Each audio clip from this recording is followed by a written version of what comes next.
Right, so we're going to talk to Josh today about rebounding, improvement phases, and essentially growing. Josh recently won his pro card, and since, as you can see, he's blown up. How much heavier are you? So I'm 20 kilos up on my stage weight, and I competed nearly 3 months ago now. So 10, 11 weeks. What's it been? What's the last 3 months felt like being IFBB pro? It definitely feels very, very good. It feels very, very good. But I said to myself, it probably wouldn't feel real until I stand on a pro stage and I'm like against the people that I've looked up to. And right then I'll be like, right, you're actually a pro now. Let's fucking do this. You know, from that, like, does it feel like a weight lifted or a weight placed in the sense that now you're like like almost a weightlifter that yes, I'm finally pro to weight gain like shit. Now I'm a competitive bodybuilder above everyone. Yeah, I think for me it was definitely a weight removed. Like I had a lot of pressure last season. Like It was a long season. I mean, mainly for myself, I put a lot of pressure on. But obviously, being in the social media, like a lot of pressure from people, viewing. There was a lot of pressure on me. Me and Cal was actually the two bros with Brandon and stuff, and we were just going for food with it. And Cal says, "We might actually need to go home, mate. Josh just won his pro card." I was like, so we turned around. Then he says, "Yeah, let's just go say bye." So we went to. Plus, it was dead late that day. That was like Cal's reaction the whole way home. I was like, "Today's been a good day, hasn't it?" Yeah. Brandon's won, Josh has won. He says, "Mate, this is like," he says, "So far, this is the highlight of my career as a coach." Yeah. But right, let's go back to thingy. So you get off stage, you sent the message. What was kind of the first strategy from Cal and you? Just like you relaxed, obviously, post show, but like I think it was the first time that I could sit back and breathe. Like I've always felt like when I've got off stage in the past, my job isn't done. I need straight into it. You did what you were relaxing for. You didn't get what you set out for. So this was the first time where it was like a big tick off my box, where I could go, right, you know what, 4 or 5 days, it doesn't matter. It doesn't matter. I don't think that everyone in every scenario should do that. But in my specific scenario where I'd worked for so long, this is a combination of 10 years work. 4 or 5 days in this grand scheme of things was nothing. So I kind of just didn't do anything. I didn't train. I didn't worry about what I ate, and because your family went out there with you, didn't your partner? My partner was there. Yeah. So it was good for us just to spend some time together after so long. Much needed, yeah. And then after 4 or 5 days, you get the itch. You get the itch of that. I need some consistency. I need some routine. Yeah. So that's what I did. Put it back in. Yeah. Because I remember like when you stood in my DMs. Probably how many years have we been with Cal? 3. I think I've been with Cal like 2 months, and he asked me the question, and I was like, mate, when he sent me just his like an initial kind of consult form, I was like, why are you asking these questions? I've never been asked about this shit. And then look at you now. So once you got back structure, was it kind of straight into a heavy surplus? Was it manage what you put on over that freedom phase? Yeah, so it was definitely a case of let's just manage this rebound phase now. Obviously, we're just clearing out of all androgens or anabolic steroids, so we're just at a cruise dose. So the goal wasn't to grow. It was just to get recovered, reduce stress, recover, try eat consistently, because it's always a battle after a competition to try and eat consistently and go straight back on that plan. So that's binging. Exactly. So if we now made this more relatable in the sense that, right, you've got a client that's recomped or you've dieted to get yourself in a position to push. From that point, you basically diet them down to low body fat and then push back up. Where was calories in the sense of like where would you advise somebody listening to push calories? Yeah. Would you go like, right, surplus times 3, like let's say you're on for sure. 100 gram of carbs, fuck it, go 350? Yeah. I personally think that a conservative approach post-workout works much better. Yeah. I've seen a lot of guys recently, they're all putting on 20 pounds in 2 weeks. I did that, by the way. Yeah. I don't think that's the best way to do it personally, because you just fuck it real quick and your appetite. You've just been to work for like I don't know how 2 weeks post competition that your calories are at 4,500 and you're starting your off season.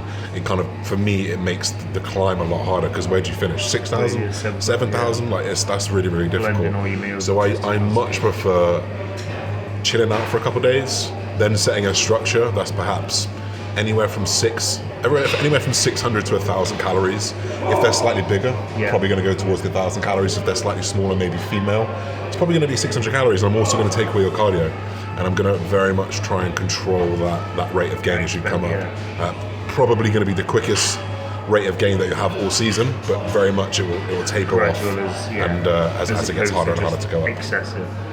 So then, training, did volume kind of reduce? Did like frequency reduce? Because you was doing X amount of cardio, for sure, X amount of sets, reps, blah blah blah. So I very much carried on the volume that I finished my prep on, because I started prep potentially slightly higher and just dropped off some as I wanted to preserve those top sets, so I could just transition nicely off a flat volume, really, really low. Again, the goal is to relieve fatigue. I mean, after a 4 or 5 month cut, like, it doesn't take a week for fatigue to go. No. It takes a bit of time, right? So it was 4 or 5 weeks of having that really, really low volume, and then of course I could push back up when I was fresh. From that point then, so like we've talked about, like, you've reduced total performance enhancing drugs, we've got rid of all that, kind of slowed that down. Fatigue dropping because you kind of manage your training volume, diets kind of to a point that you can adhere to and it's balanced. When did you get like blood work done to see where health marks was at? Was that like immediate? Was that 4-6 week where average? Yeah, so for me, the way I made my decision was basically, I know that it's probably going to be compromised straight away. Like, if I was to get it done the day that I finish my cycle, I've got no doubt that I have room to improve. So I wanted to just get something done after 4 weeks, and then 8 weeks, and then 12 weeks, just to see how quickly I recovered. We got them done at 4 weeks. We could see that quite clearly I needed to spend a little bit more time physiological. So another 4 weeks, need a bit more time physiological, another 4 weeks. And that's generally how I do it. So it's around 12 weeks till you kind of got it done. Exactly, yeah. So was the blood massively out? Was it just the normal markers you were expected, like HDL, cholesterol? Yeah. You know what? Like some markers that I was perhaps worried about in terms of like kidney markers were actually improved. That's good. But then, like the usual skews in creatinine and creatine kinase and things like that bodybuilders are naturally going to face. Those were things that were out of sync still. So we've managed all that. So now let's realistically, I've just turned that into more of a update of what Josh did. So now let's divert back to where he was going. So you advice for an individual who's just leaned out. We'll go natty route first. For sure. So he's training 5 days a week, normal, let's say push-pull legs, upper lower kind of split. He's looking to bring up his delts, back, let's say shoulder, delts, chest, back. Legs are kind of on par for where he needs to be. Let's kind of structurally think about this from a training point first. Would you change the split?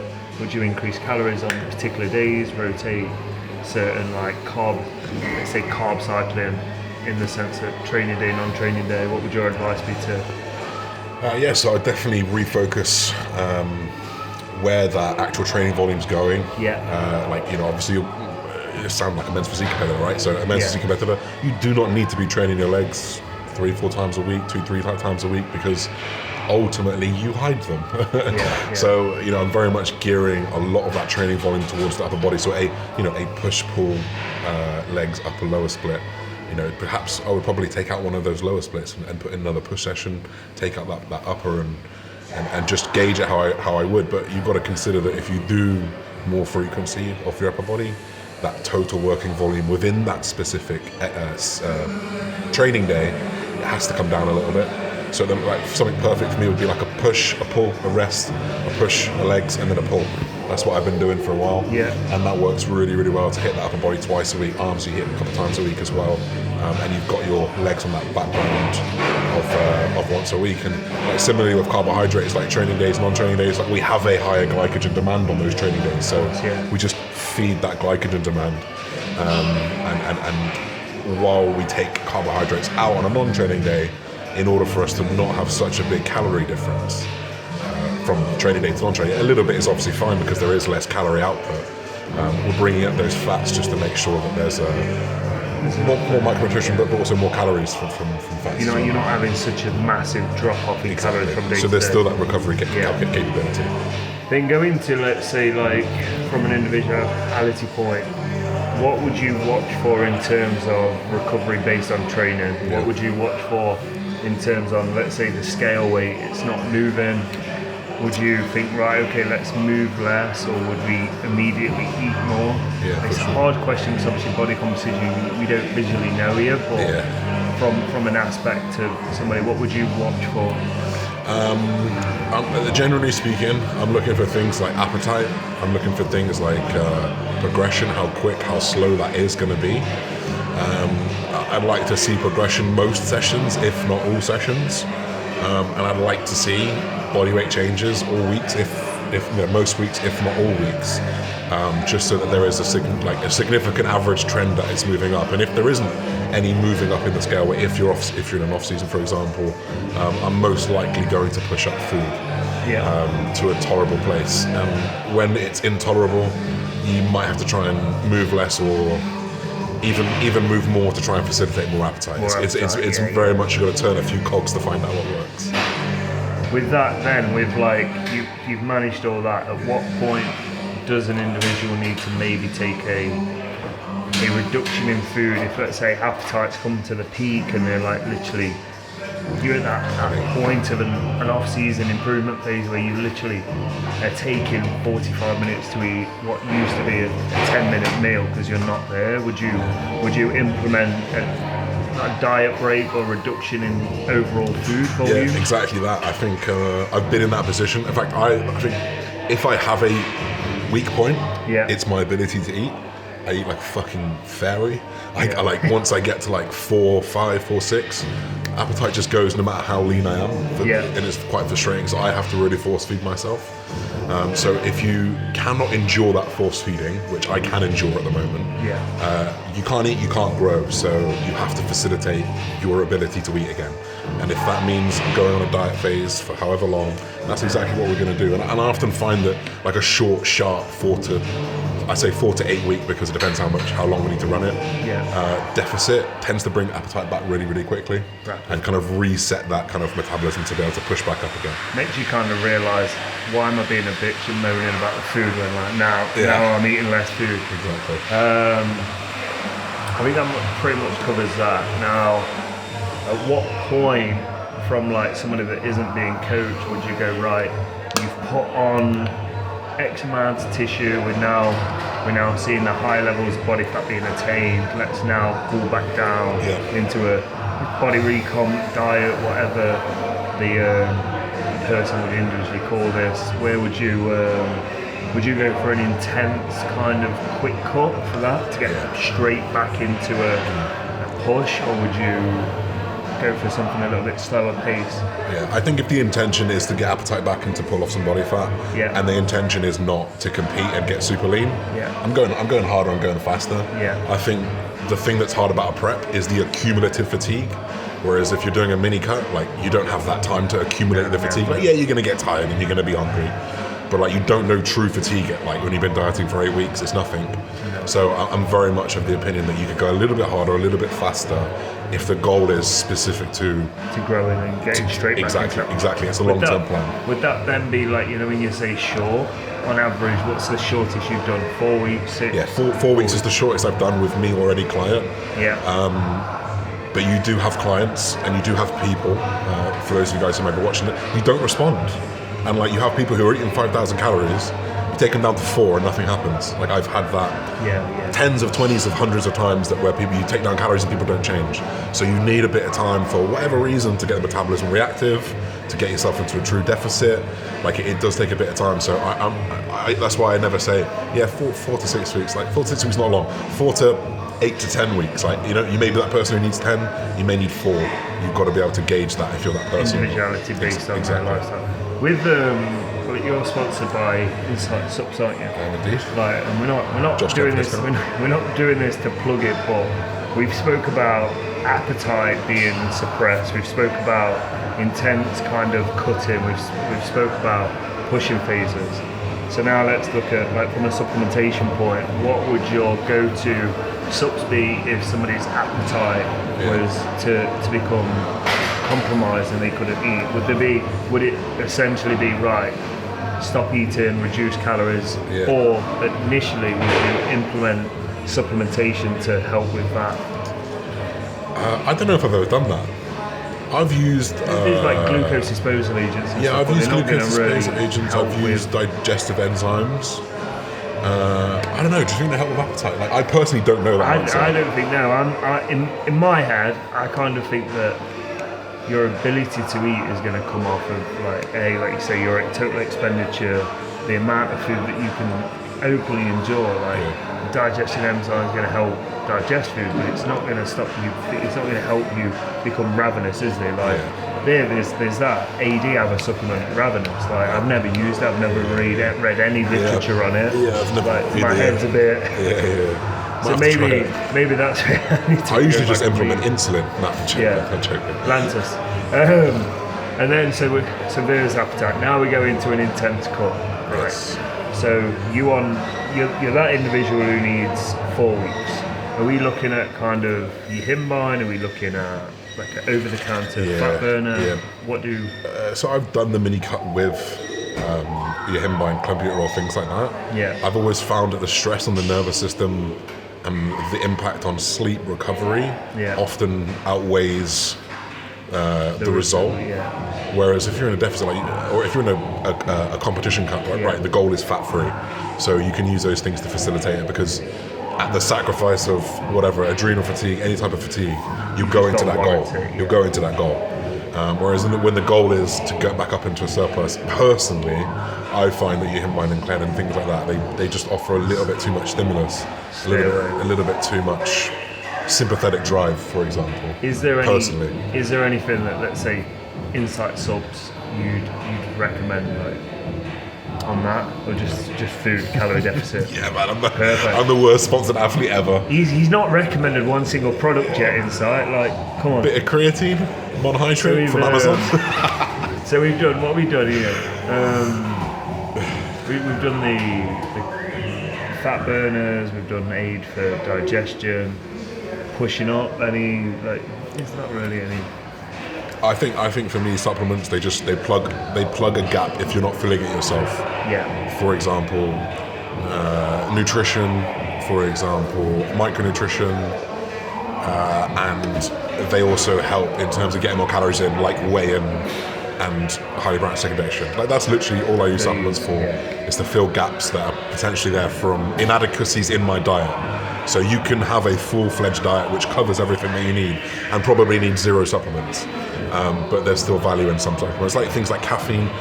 They are clinically proven to help performance. We know that for sure. That's why there's caffeine amount bans on like footballers, rugby players. They can only have a certain amount in their system at one time. Like, caffeine really does work for performance. But beyond that, like a bit of whey, highly branched leukodextrin, creatine, multivitamin, there's not much that I think you should have. They're just supplements to your inadequacies. Everything else. So I think that pretty much covers everything from a supplement guide, from where Josh has been from comp to putting on 20 kilos of weight, and now where he is. So we will just do an update. So what's the goal now? Where are we going from here? The goal is pro shows next year. I'm gonna try and get out to America. You got any kind of month like Yeah. So I want to compete like I'm gonna win and go to the Olympia, and what would make sense in that season. So like August. Olympia's is average like October now. Yeah, exactly. So Olympia's in October. Your first one probably August. And the last pro shows are like mid-September. Yeah, mid to early September. So that's pretty much when I want to be competing. Maybe mid-August to mid-September. Try 3 or 4 or 5 pro shows. If I can do weekend to weekend and act like I'm going to try and win one. Is there any particular one that you'd like? Like, honestly, Joe did the NY Pro. Honestly, I'm not bothered. For me, the goal is not to accumulate points. It's not to go do 7 or 8 shows and try qualify it. The goal is to win one and then go and compete in the Olympia properly. And if I don't, then I need to come back better. Like that's the way I feel about it personally. Sure, like would I like to do a York Pro one day? That'd be cool. Be a good show. Coaching. How's that coming on? How many coaches you got now? There's yourself? Yeah, just me and myself and Ethan. Yeah. So just the one extra coach. Works really well bringing in another coach because it's someone that I trust, someone that I've coached for 3 years. We've kind of been under my wing for 3 years. It helps him get out to the field. You know the expectations he's going to place on his own service being coached by you. Exactly. And then 1MR. We've used a lot of the products today. Did you see Josh in the hoodie earlier on in the session? That's a product in the line. Yes. Forward to that. TBF 10. Yeah, I think that's all, folks. I think that's pretty much it. Very good session. You can catch Josh's new YouTube video where he describes and runs you through his actual training split. I was meant to watch it prior to this to understand it, but I come in a little bit tamed and I've been on board. There was a lot of chest volume within this, but very good. Cheers, man. Appreciate it.